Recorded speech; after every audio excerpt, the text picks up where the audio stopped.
ዛሬ አንድ ከስተመራችን የስፖኪዮ ማሰሪያ ተሰብሮበት 3D ፕሪንት እንድናረግለት ሱቃችን መጥቶ ነበር። እኛም እቃውን ተቀብለን ዳይሜንሽኖቹን በካሊፐር ለክተን ዲዛይኑን ሰራን። በመቀጠልም ወደ ስላይሰራችን ልከን ስላይስ ካረግን በኋላ ወደ 3D ፕሪንተር ማሽናችን ላክ ነው።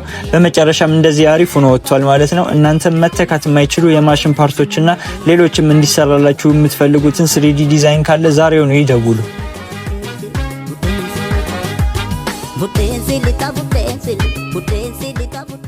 ዛሬ አንድ ከስተመራችን የስፖኪዮ ማሰሪያ ተሰብሮበት 3D ፕሪንት እንድናረግለት ሱቃችን መጥቶ ነበር።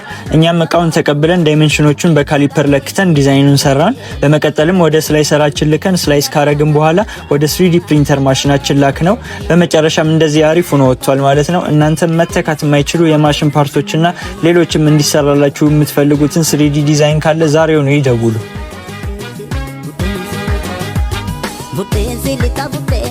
Potensi